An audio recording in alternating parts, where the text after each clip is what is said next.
आप सबों को जय मसीह की। प्रभु का कलाम लेकर के आपके सामने उपस्थित हुआ हूं। आज एक बहुत ही विशेष चीज हम आपके लिए लेकर के आए हैं। इस पूरे वीडियो के अंत तक बने रहिएगा। प्रभु आपको एक विशेष आशीष देने जा रहे हैं। बहुत सी आशीषें होती हैं, लेकिन कभी कभी कुछ कुछ आशीष बड़ी विशेष होती है। और आज इस बाइबल के अध्ययन में, इस प्रचार में एक विशेष आशीष प्रभु आपको देने जा रहे हैं। मेरे साथ आप बने रहिएगा, मैं आपको निराश नहीं करूंगा। उत्पत्ति की पुस्तक से हम अध्ययन कर रहे हैं और मुझे पूरी उम्मीद है कि इस पुस्तक के अध्ययन ने आपके आत्मिक जीवन के घर की नींव को मजबूत किया होगा। यीशु मसीह ने बहुत स्पष्ट रूप से दो मकान बनाने वालों के बारे में बात की। मकान में कोई कमी नहीं थी। प्रभु ने कहा कि एक की खिड़की कमजोर थी, एक का दरवाजा कमजोर था, एक की छत कमजोर थी। सब दोनों मकान बिल्कुल सेम टू सेम थे। तो हुआ क्या? क्यों एक मकान गिर गया? इसलिए कि उसकी नींव की जो जगह थी, नींव भी ठीक थी, मगर जिस चीज पर नींव थी वो चीज संभाल नहीं सकी। जिसका मकान गिर गया उसकी नींव में प्रॉब्लम नहीं थी, जिस चीज पर उसने नींव रखा। और आज मैं आपको चैलेंज करना चाहता हूं। आपकी नींव ठीक हो, आपकी शिक्षा ठीक होगी, लेकिन किस चीज पर वो शिक्षा है मित्रों?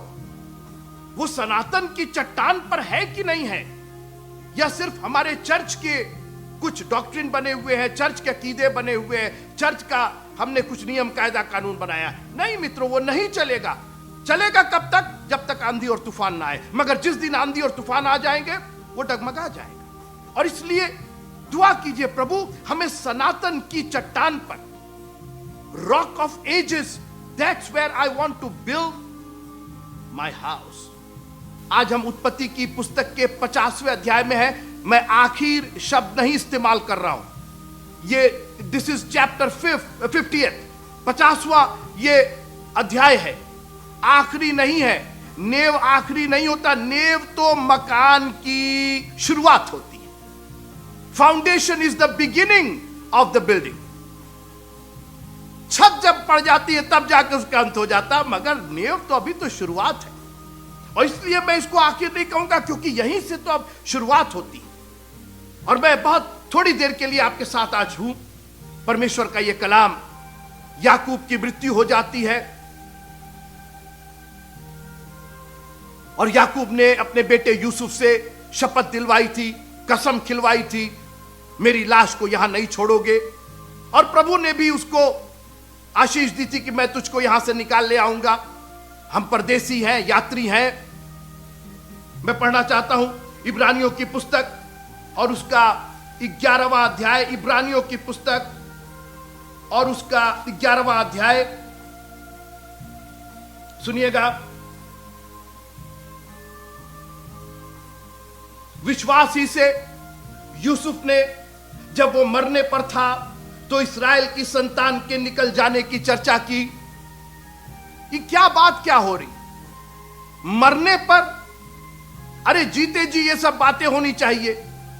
आज मैं आपसे बात करना चाहता हूं कि मैं पढ़ देता हूं। विश्वास ही से यूसुफ ने, जब वो मरने पर था, तो इस्राएल की संतान के निकल जाने की चर्चा की और अपनी हड्डियों के विषय में आज्ञा दी।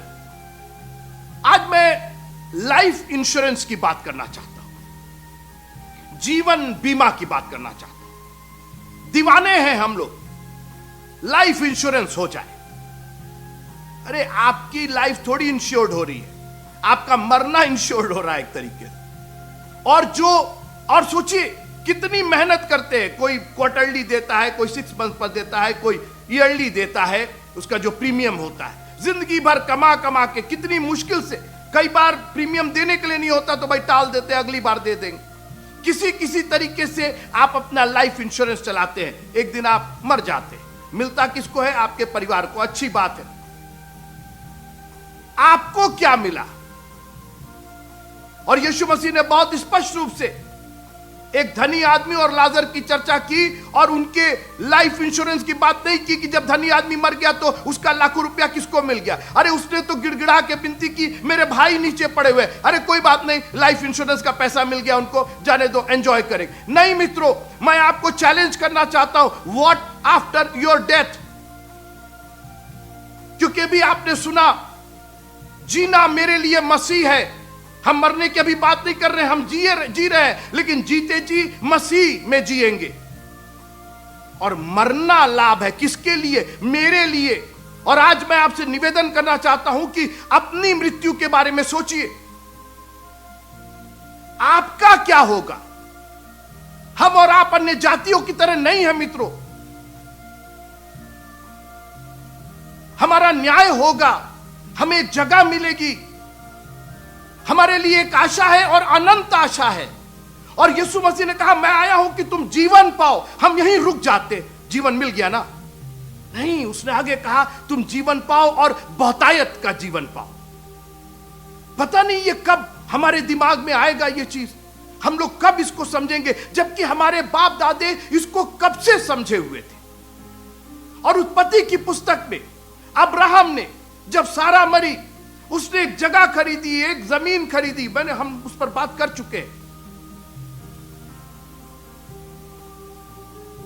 और उसने वो जगह मोल ली, अन्य जातियों से मोल ली और कहा यही हमारी जगह है। और उसमें इब्राहिम गाड़ा गया, सारा गाड़ी गई, इसहाक गाड़ा गया और रिबका गाड़ी गई, फिर याकूब को ले जाके दफनाया गया। ये हो क्या रहा था, ये क्यों वहीं पर दफनाए जाना चाहते थे? मैं लाइफ इंश्योरेंस की बात कर रहा हूं, जीवन बीमा की बात कर रहा हूं। और मैं इसमें एक आगे बात जोड़ना चाहता हूं, सिर्फ जीवन बीमा नहीं, अनंत जीवन बीमा की बात मैं करना चाह रहा हूं। एक ऐसा जीवन बीमा जो संसार के लिए तो कुछ नहीं है, लेकिन आपको, आपकी अनंत जीवन को वो सुरक्षित करेगा। It will be beneficial even after you are dead. उसका लाभ मरने के बाद आपको मिलेगा। और जो जगह खरीदी गई थी, हम बात अभी हम उसका खुलासा नहीं करेंगे, यह एक रहस्य है, हम इसके बारे में बाद में बात करेंगे। जब यूसुफ की भी हड्डियां ले जा करके वहां गाड़ी गई, उत्पत्ति का 50वां अध्याय और उसकी 25वीं आयत। फिर यूसुफ ने इस्राएलियों से यह कहकर, परमेश्वर निश्चय तुम्हारी सुधि लेगा, इसको इस विषय की शपथ खिलाई कि हम तेरी हड्डियों को वहां से उस देश में ले जाएंगे। ये 56वीं भविष्यवाणी है उत्पत्ति की पुस्तक में, 56th prophecy in the book of Genesis। ये तीसरी और आखिरी भविष्यवाणी है यूसुफ के द्वारा। और आपको मालूम है, यूसुफ के अंदर आत्मा रह करके, परमेश्वर का आत्मा रह करके काम करता था। उत्पत्ति की पुस्तक शुरू होती है परमेश्वर से। आदि में परमेश्वर ने आकाश और पृथ्वी की रचना की। उत्पत्ति की पुस्तक खत्म होती है एक कफन से, एक कॉफिन से, एक लाश के संदूक से। सोचिए, 50 अध्याय में इंसान कहां से कहां चला आया।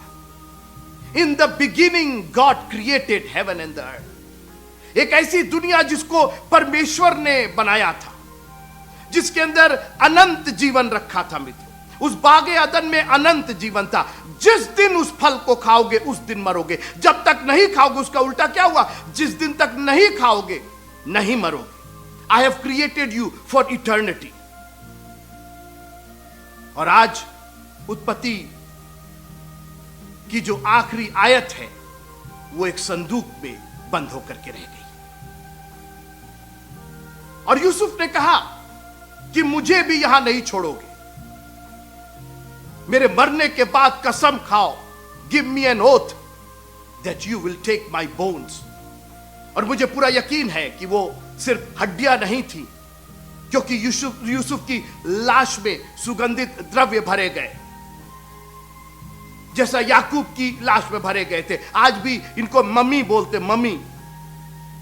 और इजिप्ट में खास करके मिस्र में यह प्रथा बहुत चली हुई थी। और उन्होंने यूसुफ की लाश में सुगंधित द्रव्य भरा, काफी मसाले मिला करके बनाते थे और उसको एक संदूक में रख दिया।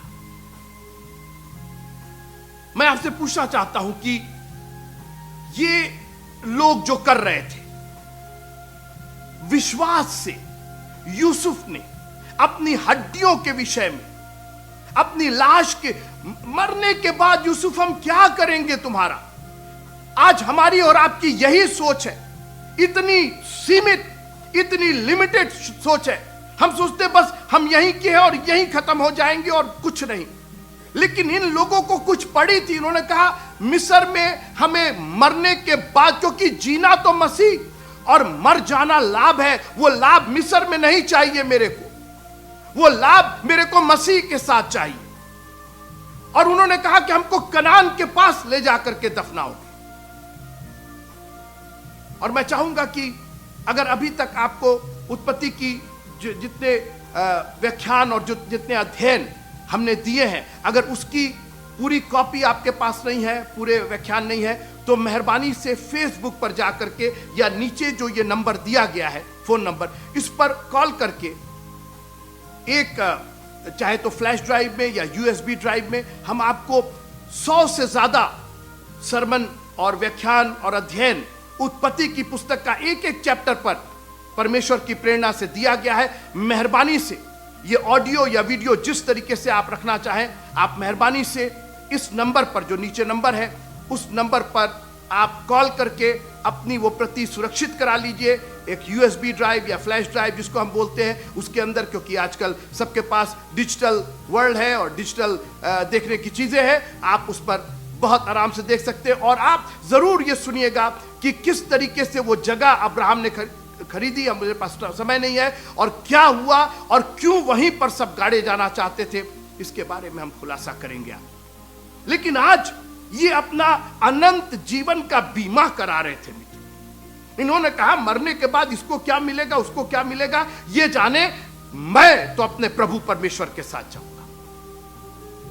मैं उस विक्ट्री में शामिल होना चाहता हूं। मैं इब्राहिम, और यीशु मसीह ने बताया कि मरने के बाद जगहें हैं जहां लोग जाते हैं।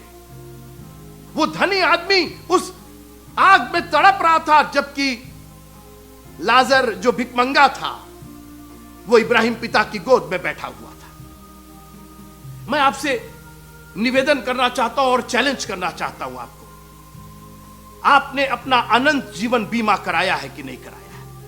आप यहां के जीवन बीमा के लिए इतने लालायित हैं, इतने परेशान हैं, कैसे प्रीमियम पे होगा, कैसे उसका भुगतान होगा।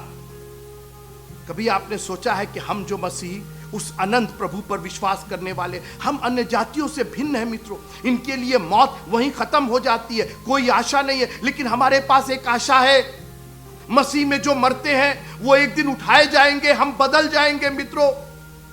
हमारा प्रभु हमको लेने के लिए आ रहा है, और इसलिए अपना अनंत जीवन का बीमा कराइएगा। और जैसे यूसुफ ने कहा, मेरी हड्डियां भी यहां नहीं रहेंगी। Not even one part of my body will be left in this world. और आज एक प्रतिज्ञा कीजिए अपने आप से कि प्रभु, मैं इस संसार में इतना नहीं फंस। सोचिए आप, यूसुफ वहां का बाशिंदा हो गया था, वहां का प्रधानमंत्री हो गया था, उसके बावजूद उस जगह को उसने परदेसी जाना और अपने आप को परदेसी के रूप में ही रखा। और मैं आपसे निवेदन करूं, आप अपने आप को क्या समझ रहे हैं? इस संसार के, लिखा इस संसार के सदृश ना बनो। कितना संसारिक हो गए हम लोग। कुछ अपनी आत्मा का ख्याल कीजिए, because there will be a day when you will die. एक दिन आएगा, आप मर जाएंगे मित्रों, और उसके बाद आपकी आत्मा का क्या होगा? क्योंकि उसके बाद फिर पश्चाताप करने का, फिर स्तुति प्रशंसा और उसको प्रसन्न करने का समय शायद कभी ना मिले। और इसलिए मेहरबानी से अपने आप को तैयार कीजिएगा और कहिएगा, प्रभु, मैं अनंत जीवन का बीमा कराना चाहता हूं। अनंत जीवन के बीमे को मैं ग्रहण करना चाहती हूं। उसके नाम में, उसके वचन में यह अनंत जीवन का बीमा है मित्रों। क्योंकि परमेश्वर ने जगत से ऐसा प्रेम किया कि उसने अपना एक लौता पुत्र दे दिया, ताकि जो कोई उस पर विश्वास करे वो नाश ना हो परंतु अनंत जीवन पाए। ये अनंत जीवन का बीमा एक इटर्नल लाइफ इंश्योरेंस है जो प्रभु यीशु मसीह पर विश्वास, और विश्वास का मतलब ये नहीं कि सिर्फ आप करें हाँ प्रभु पे विश्वास है, नहीं, उसके वचन को सुनना, उसको पढ़ना, उसको मानना, उस स्तुति प्रशंसा, ये विश्वास है, उस पर चलना। विश्वास कर्म के बिना मुर्दा है मित्रों। और कोशिश कीजिए कि आपका ये अनंत जीवन का बीमा आपके जीते जी हो जाए और आपको मालूम हो जाए कि आपका अनंत जीवन सुरक्षित है।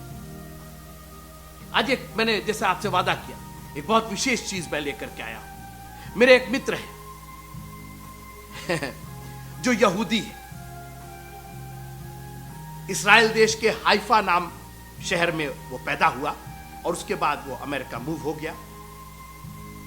और जब मैं ये सब अध्ययन कर रहा था और याकूब का और उसके पुत्रों का, और आपको शायद याद होगा कि एक पुत्र दान था और वो दान के वंश का था। जब उसने अपना पीछे काफी पलटना शुरू किया तो उसने कहा कि I am the descendant of Dan.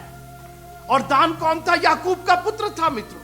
आप सोचिए, एक याकूब के पुत्र का वंशज मेरे सामने खड़ा है, मैं उससे बात कर रहा हूं और यहां हम लोग अध्ययन कर रहे हैं। मतलब ऐसा मौका, मैंने कहा प्रभु ये तो आपकी ओर से हुआ है और हमारे देखने में अद्भुत है। अब अगला जो वीडियो आप देखेंगे वो मेरी और दान की बातचीत को देखेंगे। बातचीत में क्या है?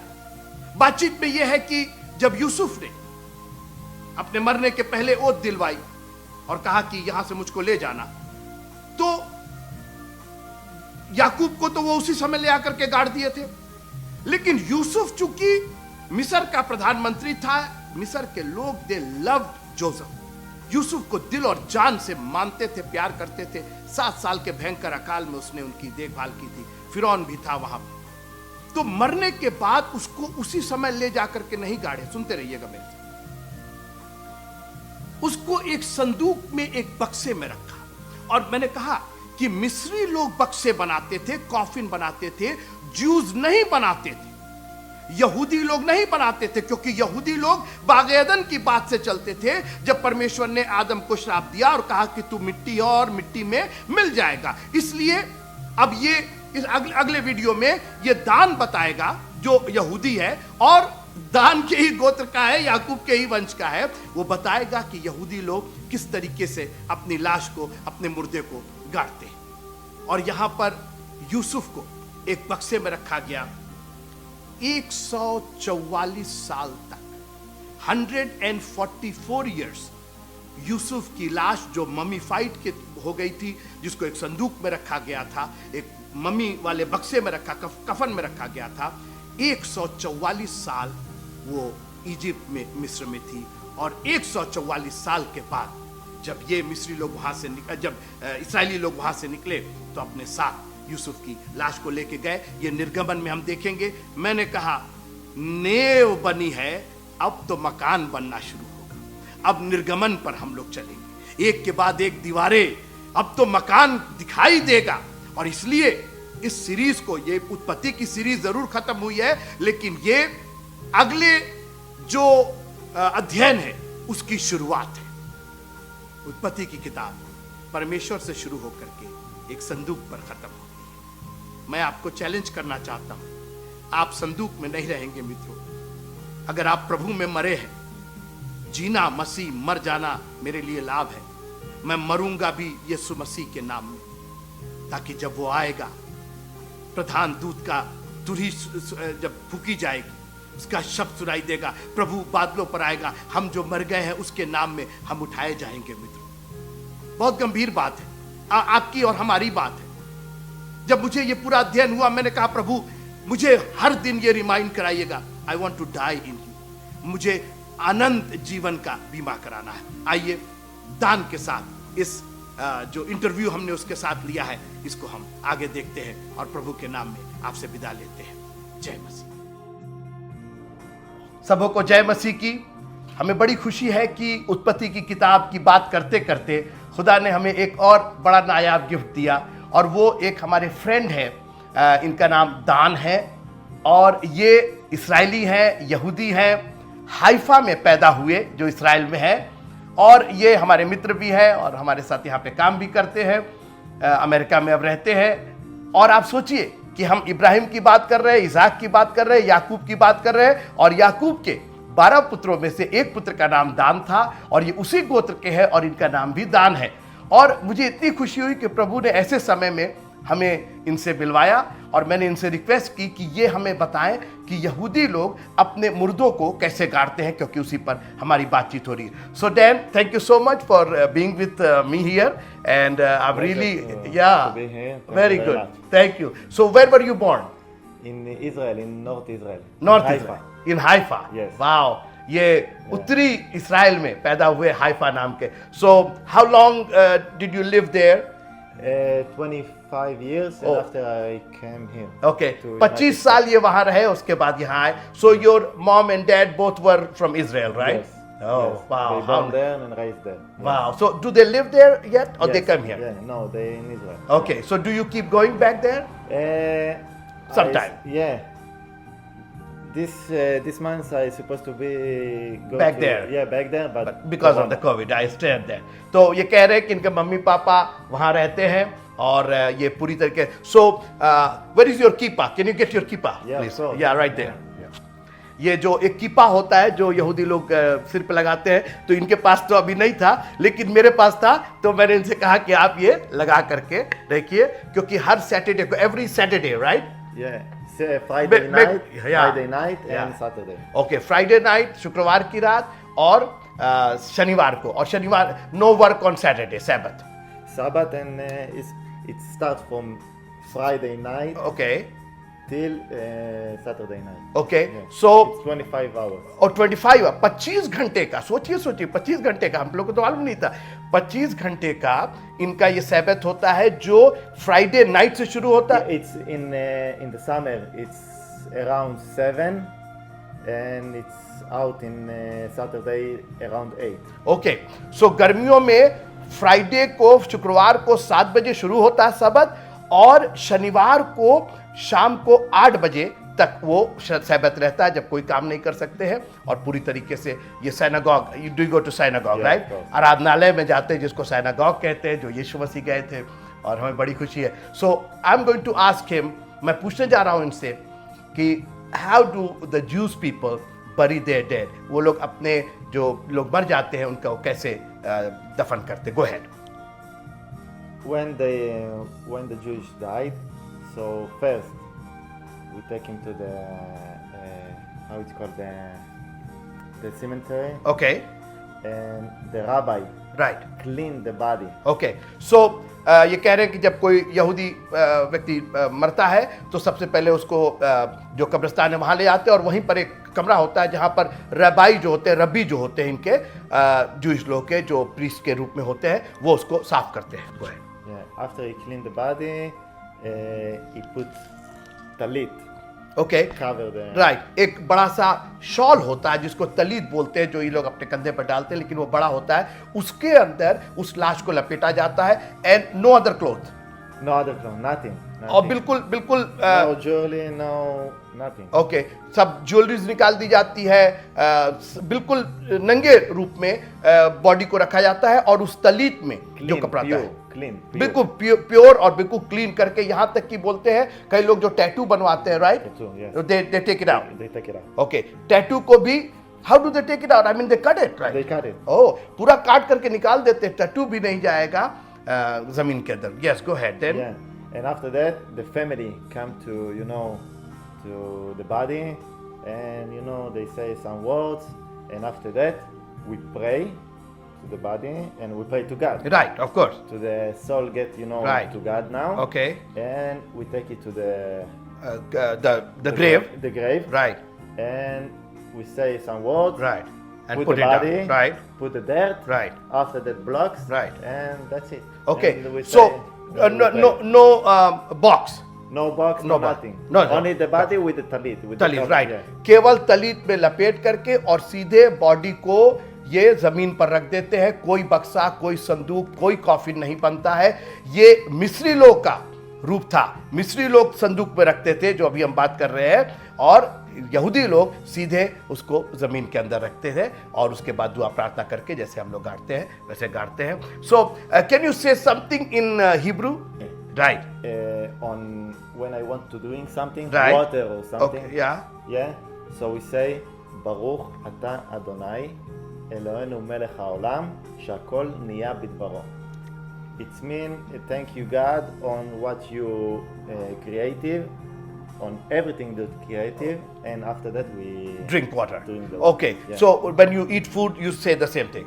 Not the same thing. Okay. It's different. Little different, but this is how you Depends pray. what you eat. Oh, okay. Yes. Wow, very good. Yes. So ये देखिए, एदोनाई बोलते हैं। आपको मालूम होगा यीशु मसीह ने भी अदोनाई अदोनाई करके हे पिता तूने मुझे क्यों छोड़ दिया, अदोनाई शब्द का इस्तेमाल किया। और आपने देखा कि इन्होंने भी अदोनाई शब्द का इस्तेमाल किया, जिसमें उस परमेश्वर की बात है जो परमेश्वर, अद्वैत परमेश्वर, पराक्रमी परमेश्वर। So nice then, thank you so much. It is so nice, so humble. मेरे को इतना अच्छा लग रहा है कि एक यहूदी शख्स हमारे घर में यहाँ पर मौजूद है और हम उनसे बात कर रहे हैं ना। मुझे पूरी उम्मीद है कि आप लोग भी इससे जरूर ब्लेस हुए होंगे। God bless you all. Can you से shalom? Bye, shalom, shalom. Yeah. How do you say it, like be blessed and something in God, Hebrew? like God bless you. Right, Hebrew. Elohim yevarech atkhem. Okay. प्रभु आप लोग को आशीष दे। जय मसीह।